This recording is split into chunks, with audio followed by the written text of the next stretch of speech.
If you happen to have the 2025 ICD-10 book,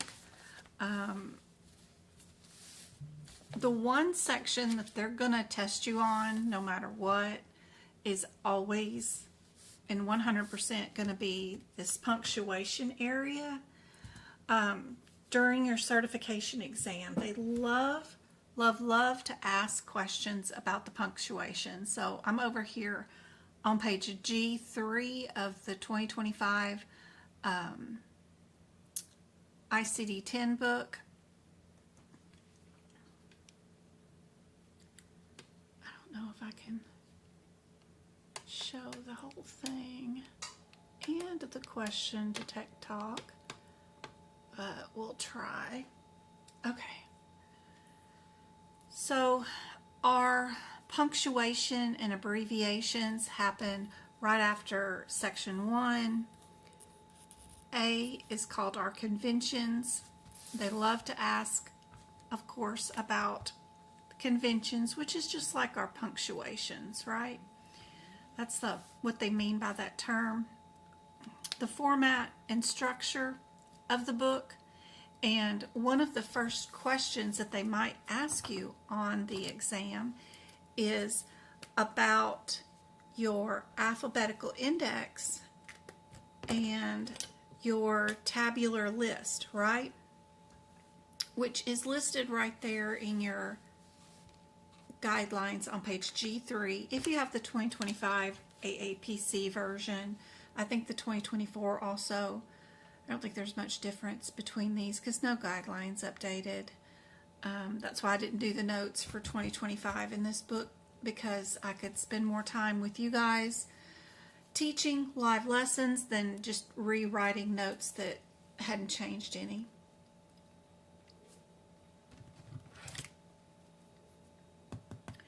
But this question is dealing with our differences between our alphabetical index and our tabular list.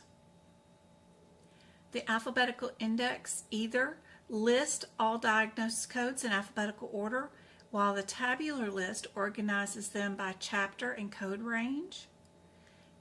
Or B, alphabetical index provides a description of the conditions and diseases, while the tabular list provides a specific code and associated guidelines. C is the alphabetical index is used to locate procedure codes, while the tabular list is used to locate diagnosis codes. And then D, the alphabetical index is used in inpatient coding, while the tabular list is used for both inpatient and outpatient coding.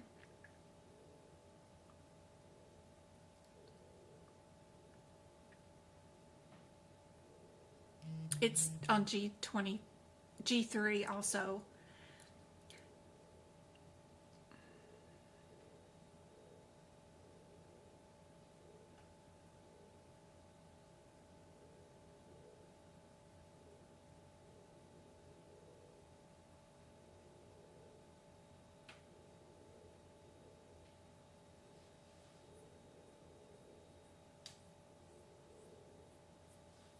Now, I see most people have this one wrong, and I'm going to show you why. When we go into, like, a patient has in our alphabetical index a fracture of a toe, right? We don't look up toe, in alphabetical order to find it.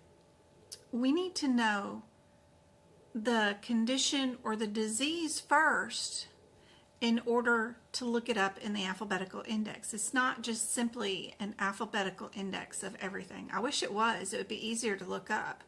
So what is our condition? What happened to the patient? It was fracture. So we need to go look up the word fracture, right? ABC fracture. And then we go look up our body part, right? So we look up fracture, which is our condition, and then we go look up the body part. So our alphabetical index in our CPT code book is a lot more forgiving and you don't need to know the condition or the disease process. That's why it's so difficult when people are learning how to medically code, right?